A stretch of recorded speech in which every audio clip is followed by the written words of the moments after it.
We're going to call today's Housing, Urban Development, and Zoning Committee meeting to order. Madam Clerk, please call the roll. Alderman Cone. Vice Chair Sonye. I'm sorry, Alderwoman Schweitzer. Present. Vice Chair Sonye. Alderman Browning. Present. Chair Clark Hubbard. Here. We have 3 present. We have a quorum.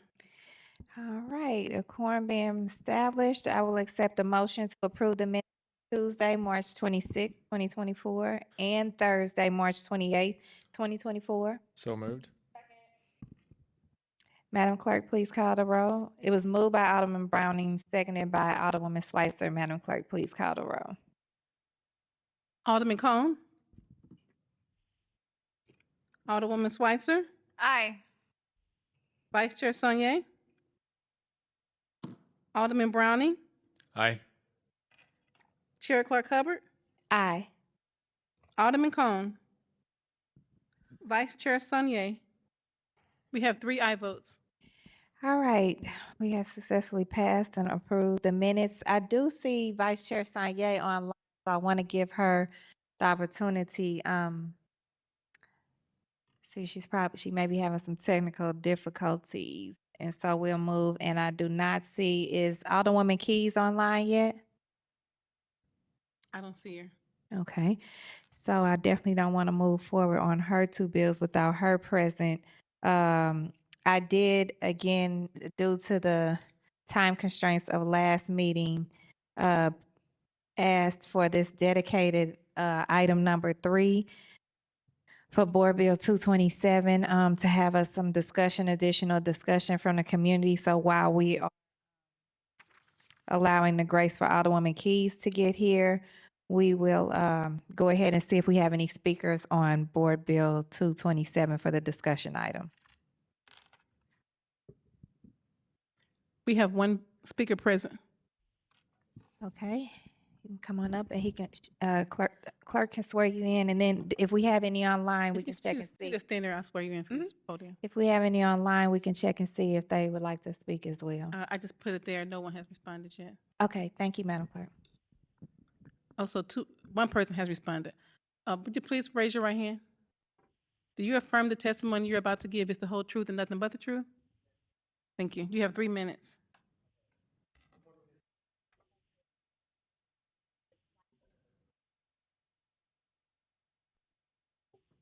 Oh, green. Haha, there we go. We got action. So no, good morning, everyone. My name is Marty Joe Murray. I'm currently the 5th Senate District Committee Man with the Missouri Democratic Party. And this morning I'll be testifying in the capacity of the time I spent as a 7th Ward Committee Man and also as a member of Peter and Paul Community Services as a board member. So I am testifying in support of the board bill. I would encourage the members of this committee to also support it.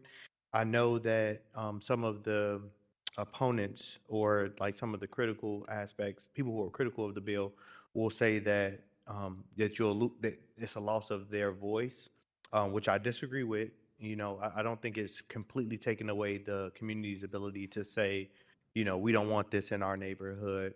It's just reducing the threshold, right? So if you were to look at other things that are controversial in neighborhoods, like Airbnbs being put in residential areas, I don't know that they will ever get a 25%. There's no audio on Zoom.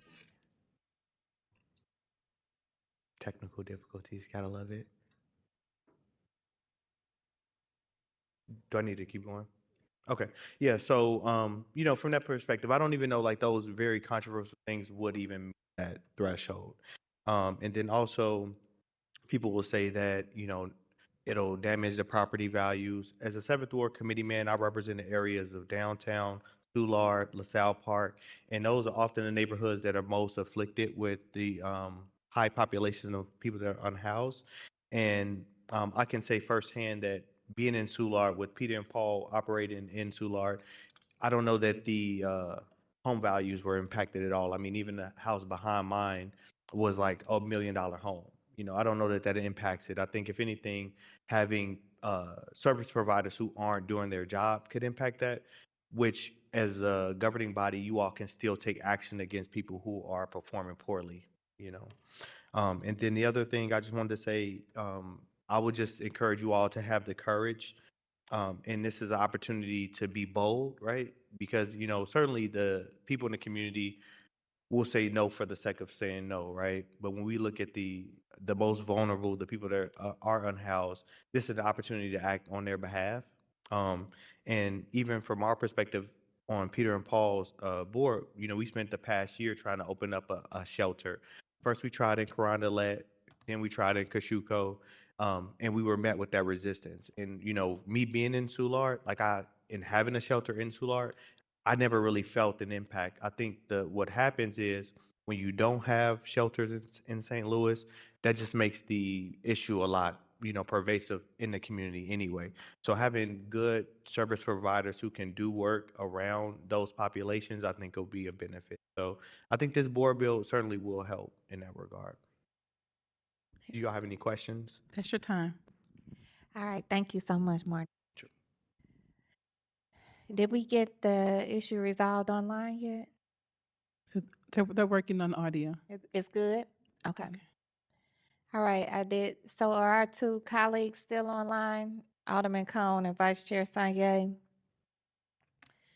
And then do we have a speaker? Yes. Okay, I'll move them over. okay. Yes, I don't know if you all could hear me, but yes. Yes, we can hear you now. Thank you. Okay, and we need to change some names on the Zoom for when they come up. Okay. All right, thank you. Okay, online we have S.J. Creek. Is that you? Okay. Yes, that's me. Would you raise your right hand? Do you affirm the testimony you're about to give is the whole truth and nothing but the truth? It is. You have 3 minutes. Thank you. Thank you all for letting me speak, and thank you for giving this opportunity. I didn't get a chance to testify last time, so Madam Chair, members of the board. My name is Dr. S.J. Creek. I'm a resident of Fox Park in the 7th Ward, and I'm testifying today in favor of Board Bill 227. When I was 12 years old, I and my family lived in a shelter in Norman, Oklahoma for a month, and to be honest, if it weren't for that shelter, I don't know where I would be. And I don't know where my family would be. And I want everyone to have a soft place to land like my family did. It's probably not a shock to know that in the state of Missouri, since the early 2000s, we have divested in mental health. We've divested in healthcare. Rural communities have lost their hospitals, and accessing hospitals, substance abuse centers, mental health can be very difficult in rural communities. So it's not surprising that in that vacuum of care that folks come to St. Louis where there are slightly more resources. I think that part of being who St. Louis is in the state of Missouri, we are kind of there's us in Kansas City, there are other smaller communities, but we are the kind of iconic, quintessential sort of location. And I think we have an opportunity to step into a leadership role to model with other communities how we ought to treat more vulnerable members. And if people are coming here for help, let's help them. Let's make it easier to help them. So I live in a neighborhood where there are currently no shelters. I'm in the 7th Ward, like I said, in Fox Park. There aren't options for unhoused folks. And yet my neighbors and I very much want to see shelters. We want it to be easier to just get a hearing so that my neighbors and I can show up and have conversations and decide, does this make sense for our neighborhood? I understand that there are a lot of folks who feel like, oh, I don't want unhoused folks or shelters in my backyard, even though they profess to sort of maybe care about unhoused folks. I'm not sure where they want unhoused folks and shelters to go. But it's clear that they don't necessarily want them in their backyard, but we do in the 7th Ward. So, and we do in my neighborhood. And I want to see, there's nothing about this bill that would force folks downtown, Southwest City or Central Quarter to accept a shelter. But for my neighborhood, where we do value human life, we see housing as a human right, we want it to be easier for potential shelters to get a hearing in the first place. So for these reasons, I ask you to support this incredibly modest effort to make it easier to offer beds to our unhoused neighbors. Thank you for your time today. Thank you. Thank you so much. Anyone else?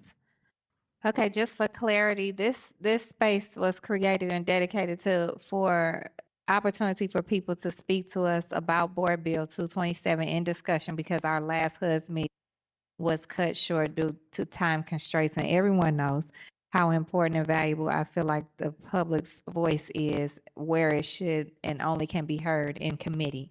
So I thank my colleagues for being open to having this discussion item, and I thank the people that participated, also people that emailed. I received emails.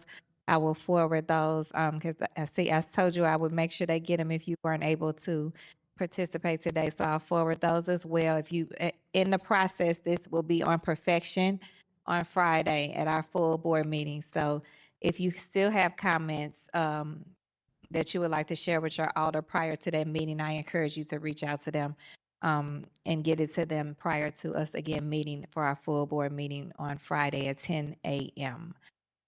Is Alderwoman Keys online? We have 3 more people wanting to speak on Board Bill 227. Oh, okay, great. Okay, if you could unmute your cameras and your mics. I'm sorry. I thought she said that was it. No, no. Thank you all.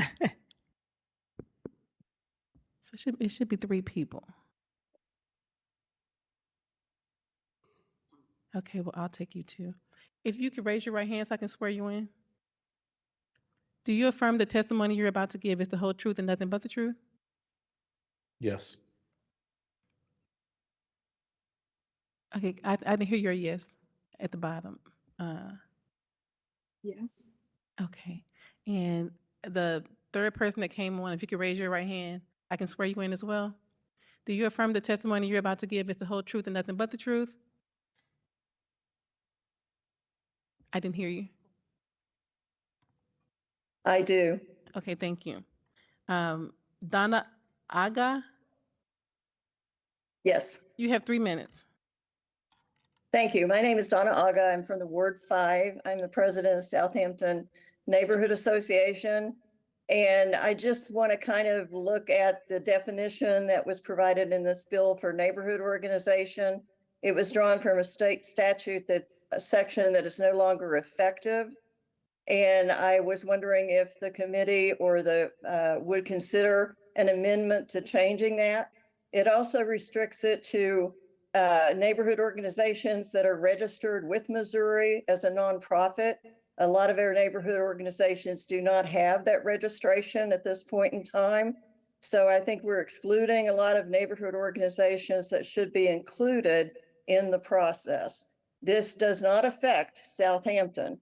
So I'm advocating on behalf of other neighborhood organizations who should have the standing to be involved in the process. The second point is a lot of our neighborhood organizations have meetings in addition to regular member meetings. They have board meetings and they have special member meetings that can be called. A lot of times we found when communicating with our businesses or anyone else who wants to operate in our neighborhood, we try to be as flexible as possible to meet their time restraints in order to have a proper meeting with them.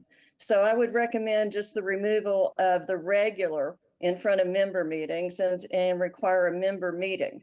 I think that would be more flexible for them to do. We have never been approached to have a shelter in our neighborhood or any of the special residential uses. I'm not sure why that is, but I want to be sure that we don't characterize neighborhoods who've never been approached in a negative light. Because if you've not been approached, you don't really know what the response is going to be. And that is all I have. So thank you very much for the time and I appreciate it. Thank you. Thank you. Our next speaker is Donna Smith Popilski. Yes, thank you. Hi, my name is Dawn Smith Popielski. I'm a resident of Ward 9. And I'm in opposition, but very specifically about the percentage for plat and petition. I am just very worried about this potentially being used as a precedent for other things. They're totally unrelated. and I feel very strongly about having majority voice heard. In Atlanta, I worked on a project that required plat and petition for annexation, and it was required 60% of voters and 60% of property owners to pass it. And after about a year of work, we made it to 55%. And I keep hearing people say, well, it's impossible to get 51%, but no one has asked me, how did I do it? Or how did the group that I was in actually do it? So I would like to say it is very possible. But I'm worried about other things that may become special interest unrelated to this. And I don't want it to see, I don't want to see it be a precedent. And I also wanted to say it's been very challenging for a number of people who wanted to testify to keep having to switch their schedules around. Some have actually had to take PTO to do it, and then it might be canceled at the last minute. But I also wanted to say, like, today is election day. So I am spending my lunch hour doing this instead of going and voting, which I will do later, which is a minor inconvenience, but that's not true for everyone. So those are the main things that I wanted to raise. Thank you. Thank you. Our last speaker is Kavya. I appreciate the attempt. It's Kaveh. Don't worry about it. I got you. It's Kaveh. My name is Kaveh. I'm the co-director of St. Louis Art Place Initiative. We're rooted in the seventh ward. I'm also a homeowner, commercial property owner, business owner, and developer in the 7th ward. So big ups to our alder for all the great work that you're doing. I'd like to testify in favor of this bill. I listened to the testimony last week, and many of the folks there said some of the points that I was hoping to make already, so I don't want to belabor points that were already made. But as a person who has gone through the plat and petition process for numerous liquor licenses, and I understand that there's a different bill dealing with that right now. It does not necessarily represent the most democratic process with the most community input. So I kind of want to challenge this notion that the plat and petition process is the only way to get feedback. I think, as an active community engagement practitioner, I find that you get the most out of community engagement when you have conversations with community members all in the same room.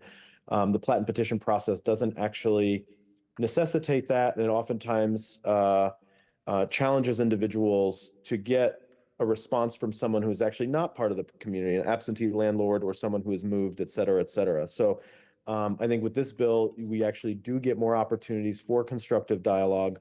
And not to be too petty, but a lot of the testimony that I heard against this bill seemed a bit counterintuitive insofar as more shelters in neighborhoods keep more folks off the streets where I think folks anticipate those problems sort of occurring.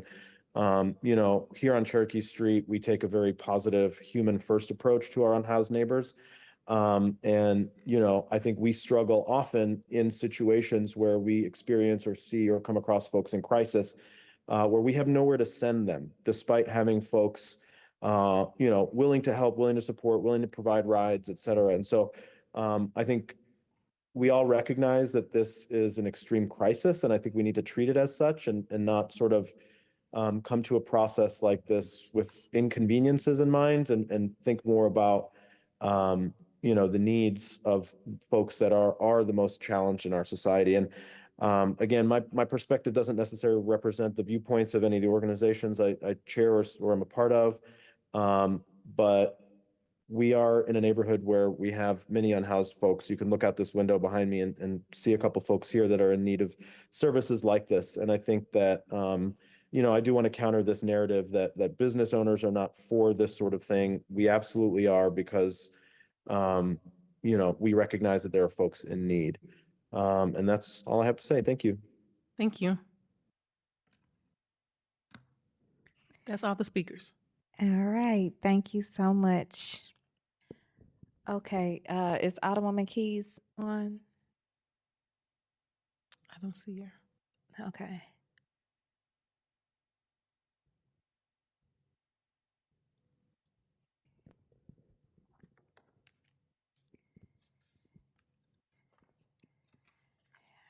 All right. Well, we will hope I pray that Alderwoman Keys is okay. I will go ahead and we'll hold her bills because I move them without her being present.